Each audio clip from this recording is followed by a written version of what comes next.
Sir, Kerala തീരത്തുണ്ടായ തുടർച്ചയായ രണ്ടാമത്തെ ഒരു കപ്പൽ അപകടം. രണ്ടാമത്തേത് ഒരൽപ്പം രൂക്ഷമായിരുന്നു. തീയണയ്ക്കാൻ കോസ്റ്റ് ഗാർഡ് ഉൾപ്പെടെ നന്നേ പാടുപെട്ടിരുന്നു.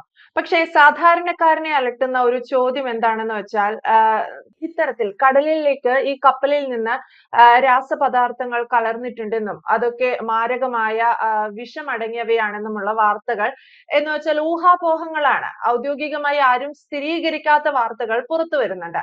അപ്പോൾ ഈ രാസപദാർത്ഥങ്ങൾ കടലിൽ കലർന്നത് വഴി അത് മത്സ്യങ്ങളെ ബാധിക്കുമെന്നും മത്സ്യങ്ങൾ വിൽപ്പനയ്ക്ക് എത്തുമ്പോൾ അത് വാങ്ങുന്ന നമുക്ക് ഏതെങ്കിലും തരത്തിലുള്ള അസുഖങ്ങൾ വരുമോ, അല്ലെങ്കിൽ നമ്മുടെ ജീവന് ഹാനി ഉണ്ടാവുമോ എന്നൊക്കെയുള്ളതാണ് മലബാറിലൊക്കെയുള്ള സാധാരണക്കാരുടെ ഒരു പ്രധാന ഭയം എന്ന് പറയുന്നത്.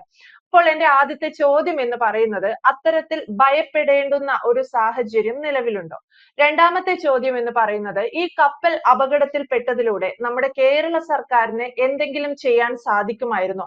അതോ അങ്ങനെ എന്തെങ്കിലും ചെയ്യാൻ സാധിക്കുമായിരുന്നിട്ടും കേരള സർക്കാർ കൈയും കെട്ടി മിണ്ടാതിരിക്കുകയാണോ? രണ്ട് ചോദ്യങ്ങൾ രാജഗോപാൽ സർ. നല്ല ചോദ്യങ്ങളാണ് നീതു. ശരിക്കും ആശങ്കയുണ്ടാക്കുന്നതാണ്. തുടർച്ചയായിട്ട് ഒരാഴ്ചക്കകം ആണ് ഈ രണ്ട് ദുരന്തങ്ങളും ഉണ്ടായിരിക്കുന്നത്.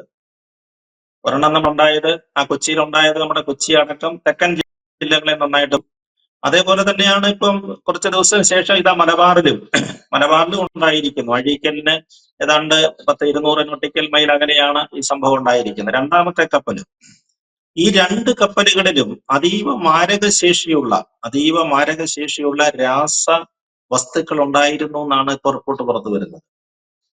ശാസ്ത്രജ്ഞന്മാരൊക്കെ ഇത് വളരെ ഗൗരവത്തോടു കൂടി തന്നെയാണ് കാണുന്നത്. ഇതൊക്കെ കടലിലൊക്കെ പരന്നു കഴിഞ്ഞാൽ എന്ത് സംഭവിക്കും? അതിനെക്കുറിച്ച് ഇന്നും നാളെ അഭിപ്രായം പറയാൻ പറ്റുകയെന്ന് തന്നെയാണ് അവർ പറയുന്നത്. അതിന് ദിവസങ്ങൾ എടുക്കും, നല്ല പഠനം വേണം, തുടർച്ചയായ പഠനങ്ങൾ വേണം. ഇതൊക്കെ നോക്കിയ ശേഷമേ ഒരു കൺക്ലൂഷനിൽ എത്താൻ പറ്റൂ എന്നാണ് ശാസ്ത്രജ്ഞന്മാർ പറയുന്നത്.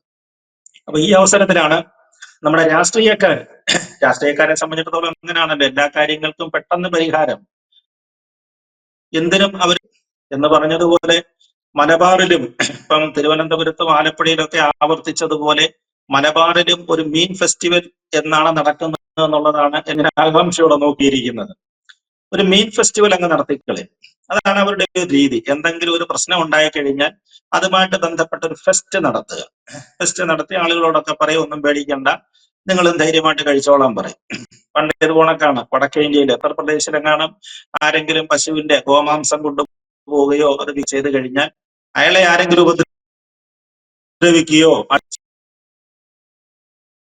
തന്നെ കേരളത്തിൽ പോയി ഉടൻ തന്നെ ബീഫ് ഫെസ്റ്റ് നടത്തിക്കളയും. അല്ലെങ്കിൽ റോഡിലിട്ട് നമ്മുടെ കന്നുകാലികളെയൊക്കെ അറക്കുക, അങ്ങനെയൊക്കെയുള്ള ഈ കലാപരമായ പ്രവൃത്തികളൊക്കെ നടത്തുന്നവരാണ് നമ്മുടെ രാഷ്ട്രീയക്കാര്. അപ്പൊ അതുകൊണ്ട് വിഷയം അങ്ങ് മറയുമെന്നാണ് ഇവരുടെ ഒരു ധാരണ. പക്ഷെ മലബാറിടത്തോളം അങ്ങനെയല്ല. മലബാർ ഏറ്റവും കൂടുതൽ ആളുകൾ മത്സ്യം കഴിക്കുന്ന, നല്ല മത്സ്യങ്ങൾ കിട്ടുന്നതും ആളുകൾ ധാരാളമായി ഉപയോഗിക്കുന്ന ജില്ലകളാണ് വടക്കൻ ജില്ലകൾ എന്ന് പറയുന്നത്. ഞാൻ നേരത്തെ പറഞ്ഞ പോലെ ഞാൻ കുറച്ചു കാലങ്ങളിലൊക്കെ അവിടെ ജോലി ചെയ്തിരുന്നതാണ്.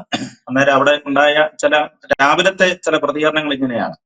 ആളുകൾ പരസ്പരം സൗഹൃദം പങ്കുവെക്കുന്നത് അങ്ങനെ തന്നെയാണ്. ഇന്നെന്തുവാ മീൻ കിട്ടിയത് എന്നാണ് രാവിലത്തെ ആദ്യത്തെ ചോദ്യം. അങ്ങനെ അത്രയേറെ താല്പര്യമുള്ള ആളുകളാണ്, മത്സ്യത്തോട് വളരെയേറെ താല്പര്യമുള്ള ആളുകളാണ് അവിടെ ജീവിക്കുന്നത്. അപ്പൊ അവർക്കൊക്കെ വലിയ ആശങ്കയുണ്ട്. എന്ത് സംഭവിക്കും, നമുക്കിനി മത്സ്യം വാങ്ങിച്ച് കഴിക്കാൻ പറ്റുമോ എന്നുള്ള കാര്യത്തിൽ വലിയ ആശങ്കയുണ്ട്. ഇത് തന്നെയാണ് തിരുവനന്തപുരത്ത് സംഭവിച്ചത്. കൊച്ചിയിലെ ദുരന്തത്തിന് ശേഷം തിരുവനന്തപുരത്തും ആലപ്പുഴയിലും ആവർത്തിച്ചത് തന്നെയാണ്. നമ്മുടെ രാഷ്ട്രീയക്കാർ, അതിൽ മന്ത്രിയും കുറച്ച് MLA മാരും എല്ലാവരും കൂടെ കൂട്ടം കൂടിയിരുന്നിട്ട് അവരൊരു വട്ടമേശയ്ക്ക് ചുറ്റും ഇരുന്ന് മീൻ കഴിച്ചു കാണിച്ചു.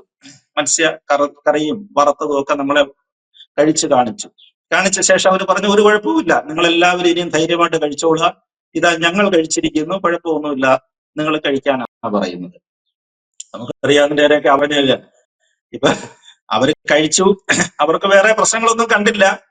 അതിലെ കഴിച്ച ഒരു മന്ത്രി വിദേശത്തും പോയിരിക്കും. പക്ഷെ ഇതുവരെ കുഴപ്പങ്ങളൊന്നും ഇരിക്കട്ടെ, പ്രശ്നങ്ങളൊന്നും ഇല്ലാതെ നമ്മുടെ രാഷ്ട്രീയക്കാരൊക്കെ സുരക്ഷിതരായിരിക്കട്ടെ, ആഗ്രഹം അതൊക്കെ തന്നെയാണ്. പക്ഷേ എതിരാളികളൊക്കെ ചില കാര്യങ്ങൾ പറയുന്നുണ്ട്, അത് നമ്മൾ ശ്രദ്ധിക്കണം. രാഷ്ട്രീയ എതിരാളികളൊക്കെ പറയുന്നത് ഇവര് കഴിച്ച മത്സ്യം എന്ന് പറയുന്നത് ശരിക്കും കടലായിരുന്നു എന്നൊക്കെയാണ് അവരുടെ ആക്ഷേപം. ഇവരേതോ പുഴയിൽ ട്രോളിയിലെ മത്സ്യമാണ് കഴിച്ചു കാണിച്ചത്. അത് തന്നെയല്ല, ചിലര് പറയലാണ് ഏതോ ഹോട്ടലുകാരൻ ഒരു മാസം മുമ്പ് വാങ്ങിച്ചു വെച്ച മത്സ്യം എടുത്തിട്ടാണ് ഇവർ വറുത്തും പൊരിച്ചും ഒക്കെ കഴിച്ചെന്നാണ് പറയുന്നത്. എന്തായാലും ഇത്തരത്തിലുള്ള ആരോപണ പ്രത്യാരോപണങ്ങൾ ഇതിന്റെ നടുക്ക് നിൽപ്പിട്ട് നമ്മളെ പോലുള്ള സാധാരണക്കാർ തരം കാര്യങ്ങൾ വിഷമിക്കുന്നത്. ഇപ്പൊ നമ്മുടെ ഇപ്പൊ അറിയാം, തീരദേശം വലിയ പ്രശ്നത്തിലാണ്. തീരദേശം കിട്ടാനില്ല, മത്സ്യം കിട്ടാനെന്ന് വെച്ചാൽ രണ്ട് കാരണങ്ങളാണുള്ളത്. ഒന്ന്, കാലാവസ്ഥ, പ്രതികൂലമായ കാലാവസ്ഥയാണ് നിൽക്കുന്നത്. അതേപോലൊപ്പം തന്നെ ട്രോളിംഗ് നിരോധിച്ചിരിക്കുകയാണ്. 1.5 മാസത്തേക്ക് ട്രോളിംഗ് നിരോധിച്ചിരിക്കുകയാണ്. അതെല്ലാ വർഷവും ഉള്ളതാണ്. കാരണം മത്സ്യങ്ങളുടെ പ്രജനന കാലമാണ്.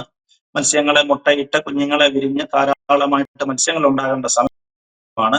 ഈ സരക്കടൽ വലിയ ട്രോളറുകൾ ഉപയോഗിച്ച് മീൻ പിടിക്കുന്നത് ഈ മത്സ്യസമ്പത്തുമാണ്. 1.5 മാസം അത് എല്ലാവർക്കും അനുഭവമുള്ള കാര്യമാണ്. മത്സ്യത്തൊഴിലാളികളും അതിന് തയ്യാറായി നിൽക്കുകയായിരുന്നു. അതിനിടയിലാണ് ഈ കൂനിൻ പറഞ്ഞതുപോലെയുള്ള ഈ സംഭവം വന്ന് വീഴുന്നത്. ഇതിന്റെ റിസൾട്ട് എന്താണെന്ന് നമുക്ക് അറിഞ്ഞുകൂടാ. ഈ പ്രജനന കാലത്ത്, അത് മുട്ടയിടുന്ന കാലത്ത്, വളർത്തുന്ന കാലത്ത് ഈ മാതിരി മാരകമായ വസ്തുക്കളൊക്കെ നടന്നാൽ, ഇതൊക്കെ പരന്നു കഴിഞ്ഞാൽ എന്തായിരിക്കും അതിന് ഫൈൻ എന്ന് നമുക്ക് അറിഞ്ഞുകൂടാ. മത്സ്യത്തിന്റെ വിലകൾ കയറി പോകുന്നത് കണ്ടില്ലേ? നമ്മള് മാരും കഴിച്ച രീതിയിലുള്ള മത്സ്യമൊന്നുമല്ല നമ്മൾ കഴിക്കുന്നത്. നമ്മൾ സാധാരണക്കാരനെ സംബന്ധിച്ചിടത്തോളം നമുക്ക് നെയ്മീനും ഒന്നും കഴിക്കാനുള്ള ശേഷിയില്ല. അല്ലെങ്കിൽ വർഷത്തിലോ ഒരിക്കലോ 2 തവണ നമ്മൾ അതൊക്കെ കഴിക്കാറുള്ളൂ. നമ്മൾ വല്ല അയലയോ മത്തിയോ ഒക്കെയാണ് നമ്മൾ കഴിക്കുന്നത്. പക്ഷെ മത്തിയുടെ വില പോയ ഇപ്പൊ മത്തി 350 രൂപയാണ്. 1 കിലോ മത്തിയുടെ വില 350 രൂപയിലെത്തിയിരിക്കുകയാണ്. വളരെ താമസിയാതെ നമ്മുടെ വെളിച്ചെണ്ണയുടെ കാര്യം പറഞ്ഞതുപോലെ വെളിച്ചെണ്ണയും വലിയ താമസമില്ലാതെ ഓണക്കാലത്ത് 500 അടിക്കുമെന്നാണ് പറയുന്നത്. ആ രീതിയിലേക്കാണ് മത്തിയുടെ വില, സാധാരണക്കാരന്റെ ആഹാരമായ മത്തിയുടെ വില കയറിപ്പോയിക്കൊണ്ടിരിക്കുന്നത്. അപ്പൊ അവർക്ക് വലിയ ആശങ്കയുണ്ട്, എങ്ങനെ ജീവിക്കും എന്നുള്ള കാര്യത്തിൽ അവർക്ക് വലിയ ആശങ്കയുണ്ട്, മത്സ്യത്തൊഴിലാളികൾക്കുമുണ്ട്. നമ്മുടെ ശാസ്ത്രജ്ഞന്മാർ അതുകൊണ്ടാണ് കൃത്യമായ മുന്നറിയിപ്പ് കൊടുക്കുന്നത്. അവർ വളരെ കൃത്യമായിട്ട് പറയുന്നുണ്ട്. ഒരു പാനൽ ഓഫ് സയന്റിസ്റ്റ് അവരെ സ്റ്റഡി നടത്തിയ ശേഷം അവരെന്താ റിപ്പോർട്ട് പറയുന്നത്? ഇത് ഇന്നും നാളെയും കൊണ്ട് തീരുന്ന ഒരു പ്രശ്നമല്ല. ഓടിപ്പിടിച്ച നമ്മളൊരു പരിഹാരം എന്തെല്ലാം നാടകങ്ങൾ കളിച്ചാൽ പരിഹരിക്കാവുന്ന ഒരു കാര്യമല്ല. നിരന്തരമായ മോണിറ്ററിംഗ് ഇക്കാര്യത്തിൽ ഉണ്ടാകണമെന്നാണ് പറയുന്നത്. കുറഞ്ഞത് 1 വർഷത്തേക്കെങ്കിലും നമ്മുടെ അറബിക്കടലിൽ കിടക്കുന്ന ഈ സമ്പത്ത് സംബന്ധിച്ച് നമ്മൾ നല്ല ശാസ്ത്രീയമായ പഠനം നടത്തണം. പഠനം നടത്തി അക്കാര്യത്തിൽ ഒരു ഉറപ്പ് വരുത്തണം.